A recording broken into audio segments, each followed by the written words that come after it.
بسم اللہ الرحمن الرحیم۔ السلام علیکم۔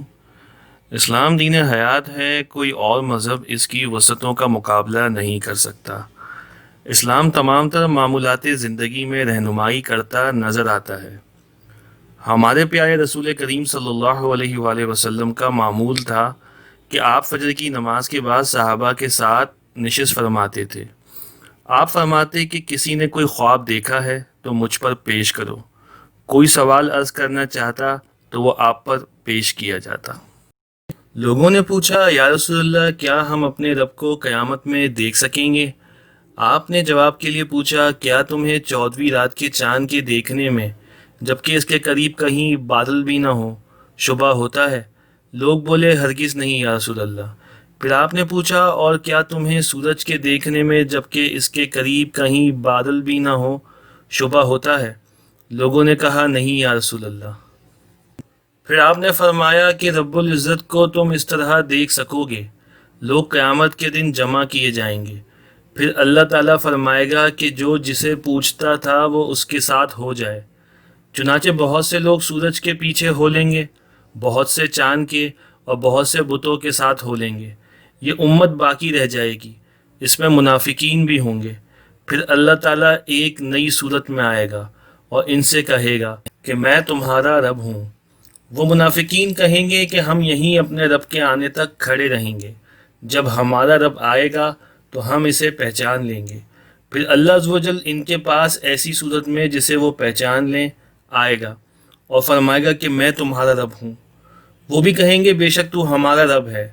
پھر اللہ تعالیٰ بلائے گا، پولیس رات جہنم کے بیچوں بیچ رکھا جائے گا، اور نبی کریم صلی اللہ علیہ وآلہ وسلم فرماتے ہیں کہ میں اپنی امت کے ساتھ اس سے گزرنے والا سب سے پہلا رسول ہوں گا۔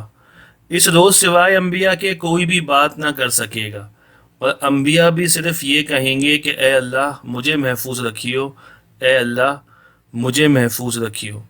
اور جہنم میں سادان کے کانٹوں کی طرح انگس ہوں گے۔ سادان کے کانٹے تو تم نے دیکھے ہوں گے۔ صحابہ رضوان اللہ عنہم نے عرض کیا، ہاں۔ آپ نے فرمایا، تو وہ سادان کے کانٹوں کی طرح ہوں گے، البتہ ان کے طول و عرض کو سوائے اللہ تعالیٰ کے اور کوئی نہیں جانتا۔ یہ انگس لوگوں کو ان کے اعمال کے مطابق کھینچ لیں گے۔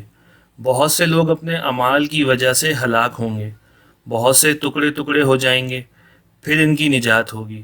جہنمیوں میں سے اللہ تعالیٰ جس پر رحم فرمانا چاہے گا تو ملائکہ کو حکم دے گا کہ جو خالص اللہ تعالیٰ ہی کی عبادت کرتے تھے انہیں باہر نکال لو۔ چنانچہ ان کو وہ باہر نکالیں گے اور موحدوں کو سجدے کے آثار سے پہچانیں گے۔ اللہ تعالیٰ نے جہنم پر سجدے کے آثار کا جلانا حرام کر دیا ہے۔ چنانچہ یہ جب جہنم سے نکالے جائیں گے تو اثر سجدہ کے سوا ان کے جسم کے تمام ہی حصوں کو آگ جلا چکی ہوگی۔ جب جہنم سے باہر ہوں گے تو بالکل جل چکے ہوں گے، اس لیے ان پر آب حیات ڈالا جائے گا، جس سے وہ اس طرح ابھر آئیں گے جیسے سیلاب کے کوڑے کرکٹ پر سیلاب کے تھمنے کے بعد سبزہ ابھر آتا ہے۔ پھر اللہ تعالیٰ بندوں کے حساب سے فارغ ہو جائے گا، لیکن ایک شخص جنت اور دوزخ کے درمیان اب بھی باقی رہ جائے گا۔ یہ جنت میں داخل ہونے والا آخری دوزخی شخص ہوگا، اس کا منہ دوزخ کی طرف ہوگا، اس لیے کہے گا کہ اے میرے رب، میرے منہ کو دوزخ کی طرف سے پھیر دے، کیونکہ اس کی بدبو مجھ کو مارے ڈالتی ہے اور اس کی چمک مجھے جلائے دیتی ہے۔ اللہ تعالیٰ پوچھے گا، کیا اگر تیری یہ تمنا پوری کر دوں تو دوبارہ کوئی نیا سوال تو نہیں کرے گا؟ بندہ کہے گا، نہیں، تیری بزرگی کی قسم، اور جیسے جیسے اللہ چاہے گا وہ قول و اقرار کرے گا۔ آخر اللہ تعالیٰ جہنم کی طرف سے اس کا منہ پھیر دے گا۔ جب وہ جنت کی طرف منہ کرے گا اور اس کی شادابی نظروں کے سامنے آئی تو اللہ نے جتنی دیر چاہا وہ چپ رہے گا، لیکن پھر بول پڑے گا، اے اللہ مجھے جنت کے دروازے کے قریب پہنچا دے۔ اللہ تعالیٰ پوچھے گا، کیا تو نے عہد و پیمان نہیں باندھا تھا کہ اس ایک سوال کے سوا اور کوئی سوال تو نہیں کرے گا؟ بندہ کہے گا، اے میرے رب، مجھے تیری مخلوق میں سب سے زیادہ بد نصیب نہ ہونا چاہیے۔ اللہ رب العزت فرمائے گا کہ پھر کیا ضمانت ہے کہ اگر تیری یہ تمنا پوری کر دی گئی تو دوسرا کوئی سوال تو نہیں کرے گا؟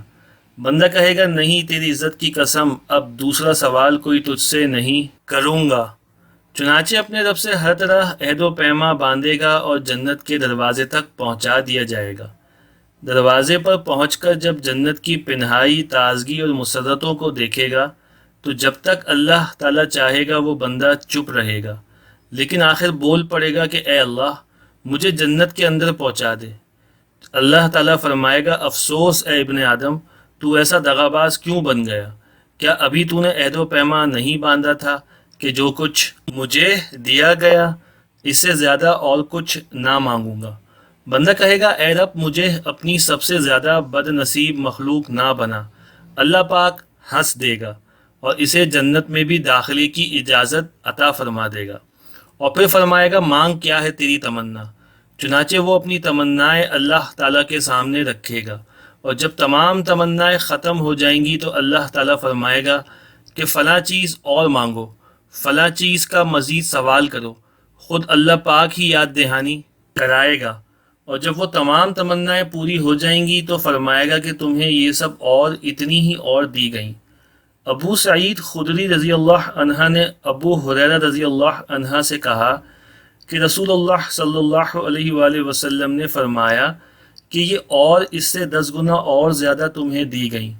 اس پر ابو ہریرہ رضی اللہ عنہ نے فرمایا کہ رسول اللہ صلی اللہ علیہ وآلہ وسلم کی یہی بات صرف مجھے یاد ہے کہ تمہیں یہ تمنائیں اور اتنی ہی اور دی گئیں، لیکن ابو سعید رضی اللہ عنہ نے فرمایا کہ میں نے آپ کو یہ کہتے سنا تھا کہ یہ اور اس کی 10 گنا تمنائیں تجھ کو دی گئیں۔